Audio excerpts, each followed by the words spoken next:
Welcome back to the Deep Dive. Today, we are taking a really fascinating look under the hood of what it takes to build a truly high-impact professional development experience. Not just any experience, though. No, not at all. We've actually been handed the blueprint for a senior leadership mastermind. And this is specifically engineered for women who are already operating at, the highest levels. Right. Okay, let's unpack this. So the source material we have is an invitation, really a framework for something called the Boardroom Inner Circle. It's a private, very intentionally structured mastermind. Our mission today isn't to review who's in it, but to dissect the strategic architecture. The components. Yeah, the components that have to be there to make this kind of peer support genuinely effective for leaders who are, frankly, already experts. And when you look at the stated goals, it's immediately clear this is specialized high-altitude support. The whole thing is built to help leaders elevate their executive presence, to radically refine their strategic communication, and this is the big one, to make confident, well-aligned decisions, not just in business, but in life. So it's targeted at someone who already knows that leadership at this level. It's just different. It hinges on having a completely trusted circle for clarity and, I guess, unbiased perspective. Exactly. And I think the relevance for anyone listening is pretty obvious. If you lead a team, if you run an organization, or maybe you're navigating a big career transition that's put you more in the spotlight, that generic advice just doesn't cut it anymore. This is about treating your own growth not as like a side project, but as a primary strategic goal. It really speaks to a universal truth about senior roles, doesn't it? The intense, sometimes paralyzing isolation that comes with that level of power. That isolation is the core problem the source material identifies right away. It states flatly that leadership is not a solo journey. Right. And they have this perfect phrase to capture the need. They say, because even the strongest leaders need a room where they can exhale. And that need, that place to exhale, that's the absolute bedrock of Pillar 1, safety and confidentiality. It's non-negotiable. Completely. It's the defining element. I mean, think about it. At a senior level, if you want to vet a controversial plan or voice a real concern about a client, the internal risk is massive. Oh, for sure. So if you can't express those thoughts freely in this group without any hesitation, the whole thing is worthless. So the environment isn't just about, sharing. It's about fundamentally shifting the risk calculation for the leader. Yes. They can bring their biggest, most tangled problems, the ones they wouldn't even discuss with their own internal teams, into this one room. Exactly. And the strategic benefit of that confidentiality is that you gain clarity so much faster. You're not in a vacuum, but you have absolute protection. Right. And the source material is really clear that this environment is challenging. It is not a therapy session. Not a support group. No. The safe room allows peers to challenge your thinking constructively, with respect, and with immediate candor. It just radically accelerates your decision-making loop. And that distinction is critical candor that challenges you, but with total safety, which I think leads us right to the second pillar. The quality of the people in the room. Yes, the peer group itself. A confidential room of just agreeable people is. It's an echo chamber. It is. The material stresses that members have to be accomplished women who bring very specific high-level experience and ambition. Who is in that room matters more than anything else. Well, that's the engine of the entire mastermind model, right? And it's why the curation is so important. Okay. The architects here, they know they're building a mechanism to leverage what they call collective intelligence. And this is not just brainstorming. So break that down for us. What does Okay. collective intelligence actually look like in practice here? So, collective intelligence in this context. It means combining pattern recognition from a dozen different high-stakes careers. You're trying to predict failure points in a way a single leader never could on her own. Okay, give me an example. All right. Say you're looking at a global market entry. You have 3 options. If you're alone, you see 3 risk profiles. Right. In this kind of environment, one peer might have failed entering market A 3 years ago for a specific reason. Another peer might have totally crushed it in market B using a different strategy. I see. They synthesize those experiences almost instantly. They spot blind spots in your plan that might take you 6 months and millions of dollars to find out on your own. It stops being advice and it becomes like predictive strategy. That makes perfect sense. So you're not just learning from the facilitator. You are tapping into decades of elite, concentrated leadership experience. The group becomes a living, breathing strategic consultant. Precisely. So once you have that foundation of trust and that high-quality peer group, the next big hurdle is always execution. Leadership is just so demanding, so the challenge is maintaining momentum. Ideas are great, but how do you make sure there's follow-through when the next crisis inevitably hits? Here's where it gets really interesting. This is the point where the structure stops being just a supportive space and it becomes a growth engine. We're moving into pillar 3, accountability that moves you forward. Right, and the material calls this accountability gentle but firm. It does. I have to push back a little on that. I mean, for a senior leader who already has a C-suite, executive assistants, they're held accountable all day. What does gentle but firm peer accountability even look like? Couldn't she just delegate the task away? That's a fantastic question, and it's why this is so much more than a to-do list check-in. This accountability is focused on the leader's alignment, not just the team's output. Alignment. The group forces the leader to do 3 things.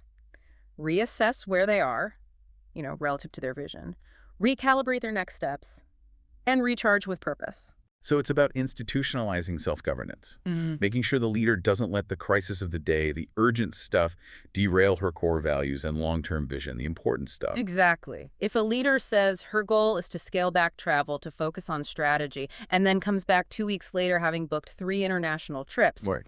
the group doesn't scold her. They ask, okay, did the environment change or did your internal alignment shift?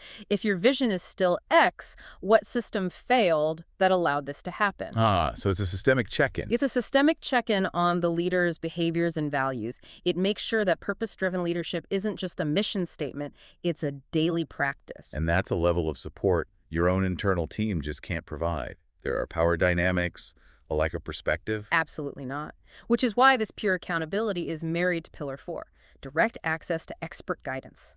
The peers provide perspective, but the facilitator ensures the application of, proven frameworks. And the facilitator is Tulia Lopes. She's introduced with a very clear background. 2 decades in leadership communication, strategic influence, high-stakes decision-making. That's a serious resume. That 20-year mark is the strategic differentiator. This isn't generic business coaching. How so? Well, a generic coach often asks great questions to help you find your own answer.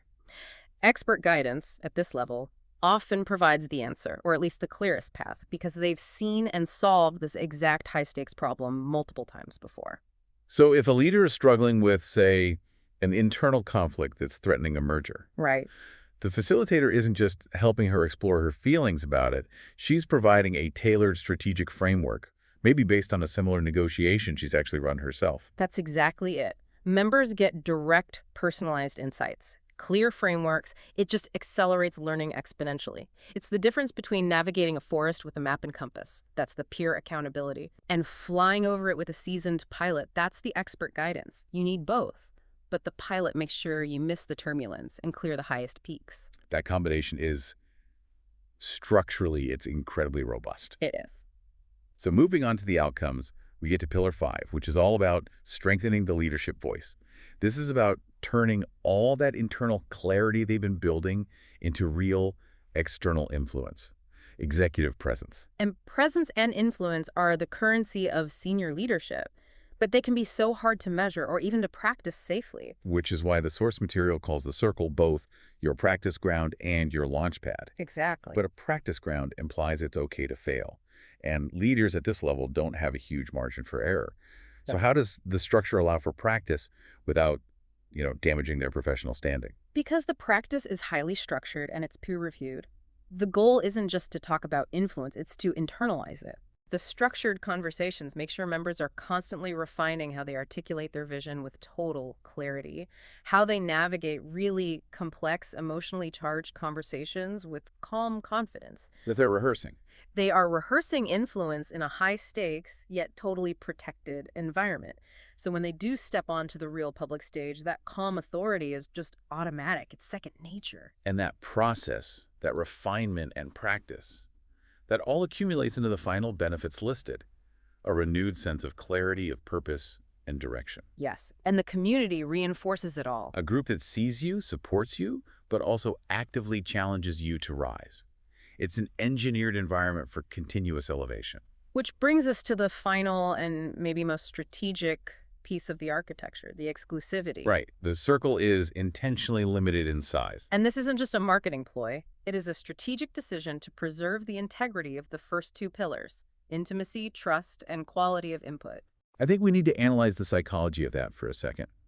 Why does a leader who can afford any coach, any consultant, any expensive conference, why do they value a small, curated room so highly? Because that exclusivity serves two functions beyond just status. First, it's a quality filter. Okay. If the group is open enrollment, the quality of that collective intelligence we talked about just degrades. By making the invitations select, they guarantee every single person in that room is adding value. And the second function? The second, and this might be more important, is that exclusivity acts as a commitment signal. Paying a premium and getting into a limited group, it signals to the leader herself that this isn't casual. It's a serious investment. A serious, focused investment, and you need that level of commitment to sustain the intense accountability the group demands. And the invitation itself reinforces this. It says it's extended only to a select group whose leadership and integrity are already valued. And the call to action is so decisive, it signals that scarcity. Enrollment will close until the next cohort.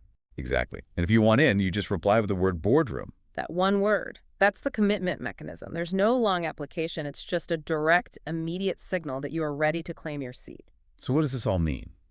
Our deep dive into this blueprint. It really shows that the value of a system like this isn't from luck or simple networking. No, it's meticulous strategic design. It's the combination of curated peers, absolute confidentiality, that purpose-driven accountability, and direct access to expert frameworks. It's a structure engineered to take leaders from just successful to truly influential. Absolutely. And the urgency that's implied in the source, that enrollment is closing, it raises the most important question for any leader who's thinking about intentional growth. Which is? That growth at the highest level requires you to claim your space, not wait for it to be offered. It requires a decisive step. And we'll leave you with this final thought. In any area where you really want to stretch your potential, where you want to move beyond your current professional ceiling, what specific, immediate action like replying with the word boardroom is necessary for you to signal that you are truly ready to claim your seat in an environment that honors your leadership while, at the same time, challenging you to rise. Think about what that commitment signal needs to be.